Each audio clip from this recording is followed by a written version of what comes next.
Famous story channel में आपका स्वागत है। आइए आज हम आपको सुनाते हैं वृंदावन लाल वर्मा की मशहूर कहानी खजुराहो की दो मूर्तियां। चंद्रमा थोड़ा ही चढ़ा था। बरगद की पेड़ की छाया में चांदनी आंख मिचौली खेल रही थी। किरणें उन श्रमिकों की देहों पर बरगद के पत्तों से उलझती बिदकती सी पड़ रही थी। कोई लेटा था, कोई बैठा था, कोई अधलेटा। खजुराहो के निवासियों और मंदिरों में चहल पहल थी। जो बैठा था उससे एक श्रमिक ने कहा, बीसल, महोबे से जो कारीगर आज आया है कहता था कि मंदिर के गर्भगृह के चारों ओर दीवार में बारीक जाली का काम किया जाए तो कैसा रहे। बीसल बोला, कठिन है, कोमल जाति के पत्थर में बारीक से बारीक जाली छेदी जा सकती है, परंतु अपने यहाँ प्रथा नहीं है। हाँ, मंदिर में देखी तो हमने भी नहीं है, परंतु महोबे वाले ने क्यों कहा? मंत्री ने कहा होगा। मंत्री ने कहा हो या ना कहा हो, मुल्तान से जो कारीगर लौटे हैं वे जाली, बेल बूट और पत्तियों के काम को बहुत कुछ समझने लगे हैं। उस काम में परिश्रम अधिक है पर मन की उड़ान के लिए अवकाश कम है। और फिर गुरु लोगों ने जो नाप तौल आकार प्रकार मंदिरों के बनाने और सजाने के लिए सतयुग से निश्चित कर रखे हैं, उनकी अवहेलना कैसे की जा सकती है? पत्थर में जालियां और बेल बूटे लगाने में विवेक ही कितना लगाना पड़ता है। बहुत सीधी भी नहीं है, उसमें जो पच्चीकारी की जाती है वो तो बहुत परिश्रम लेती है। बीसल की बात आक्षेप करने वाले की समझ में नहीं आई। बीसल पढ़ा लिखा था और अन्य शिल्पी उसको गुरु मानते थे।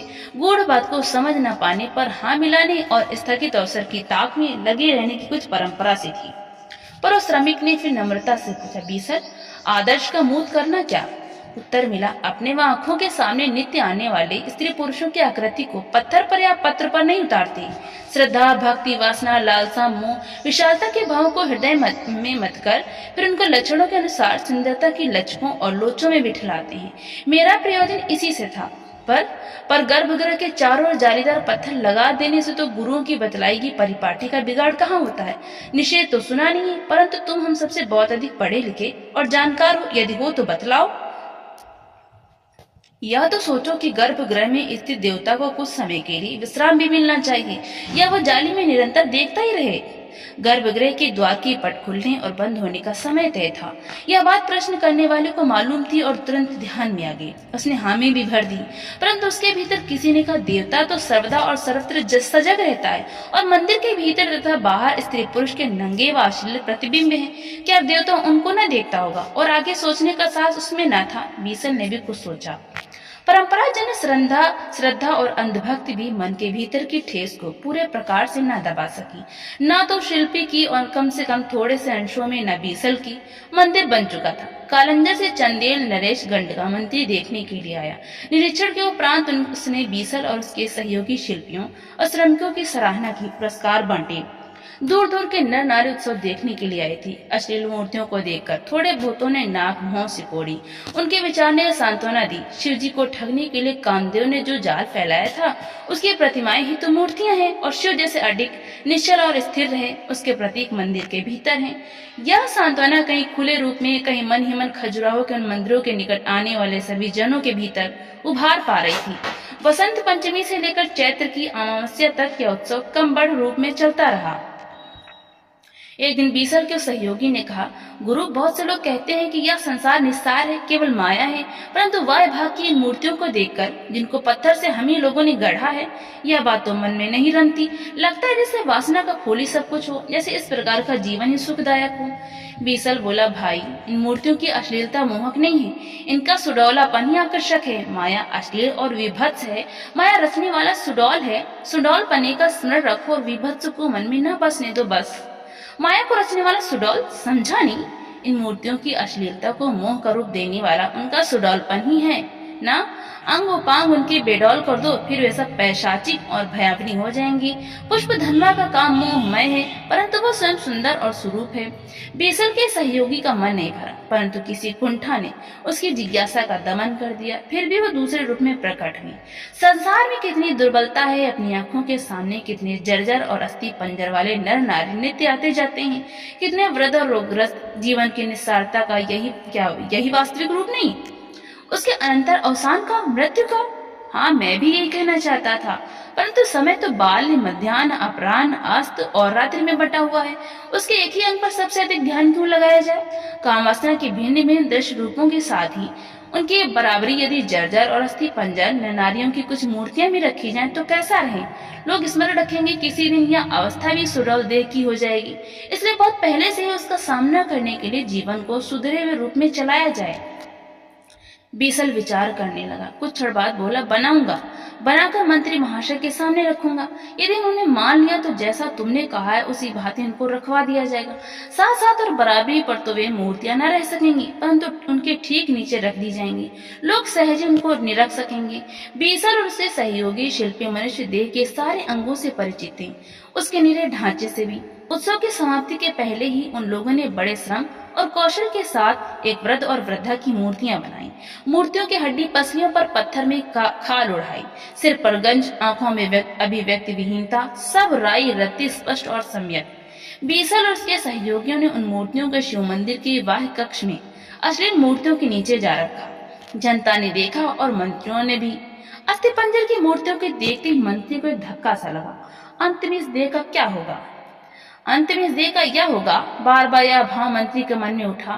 फिर उसकी आंख उत्सव के प्रमोदों में मग्न, रंग बिरंगे वस्त्र पहने हुए हंसते खेलते नारियों पर घूमी। क्या ये सब इन मूर्तियों को इस देखकर इसी प्रकार को अपने मानस में अंकित कर सकेंगे? अंकित करने के बाद फिर मंत्री के मन में प्रश्न उठे।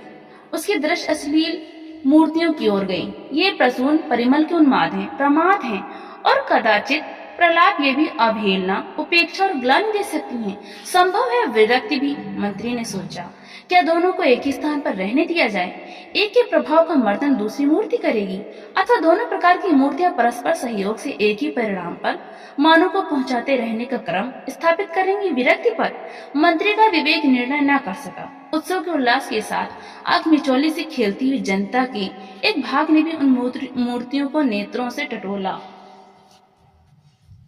किसी ने क्षण के एक अंश में अश्लील मूर्तियों पर आंख को घुमाकर हड्डी पसली वाली मूर्तियों पर देर तक ध्यान को ठहराया, ओंठ बिदराए और चल दिया। कोई दोनों प्रकार एक साथ दृष्टि डालता हुआ आगे बढ़ गया। ध्यान उसका एक पत्थर पर भी स्थिर न हुआ। कुछ लोग मंत्री के व्यक्तित्व और व्यक्तित्व को ढकने वाले वस्त्रों और आभूषणों को देखते रहे। एक सुंदरी वहां होकर निकली अश्लील मूर्तियों को देखते उसका चेहरा लाल हो गया। बीसल को देखकर वो लजाई। अस्थि पंजर वाली मूर्तियों पर जैसे उसकी आंख गई वो कांप गई और फिर भ्रू संकुचित करके वहां से तुरंत चलेगी। बीसल ने यह सब परखा। मंत्री कोई भी निर्णय न कर सका। उसने बीसल से कहा, तुम्हारी छेनी हथौड़े के सूक्ष्म शिल्प पर सारे पुरस्कार न्यौछावर हैं। तुम इन दो मूर्तियों को जहां चाहो रखो, तुम्हारे ही निर्णय पर छोड़ता हूँ। मंत्री चला गया। बीसल निश्चय अनिश्चय के द्वंद्व में झूलने लगा। बीसल के मन में किसी ने कहा, तुम्हारी दोनों कृतियों में शिल्प कौशल की पराकाष्ठा है। दोनों एक ही जीवन के भिन्न भिन्न रूप हैं, परंतु किसी ने भीतर ही भीतर टोका। पर क्या सौंदर्य अश्लीलता से अलग नहीं किया जा सकता? क्या स्वरूप की रेखाएं लोचें लचकी विभत्स की बाहों में भर देनी चाहिए? बीसल ने सोचा, तो क्या तांत्रिक भ्रम में है? एक क्षण उपरांत वो एक निर्णय पर पहुंचा हो या ना पहुंचा हो, परंतु बहुजन उनकी बातों को मानते हैं। उनकी अंतर्निहित वासनाओं को संतोष देने के लिए हम लोगों ने शिल्प का उपयोग किया है। हम कर भी क्या सकते थे? अश्लील मूर्तियों के विभत्स से ध्यान हटाकर बीसल ने उनके अंग सौंदर्य और रचना कौशल पर जमाया। फिर अस्थि पंजर वाली मूर्तियों को देखा। बीसल ने जर्जरता की उन मूर्तियों को मंदिर से हटा दिया। मंदिर के कुछ दूर एक घेरे में खंडित, अनगढ़ और अस्वीकृत मूर्तियों का संग्रह था। उन्हीं में बीसल ने उन दोनों मूर्तियों को रख दिया। उनकी रचना पर उसको हर्ष था और रचना के परिणाम पर विषाद। क्या जीवन यह नहीं है? और क्या वो भी जीवन नहीं है?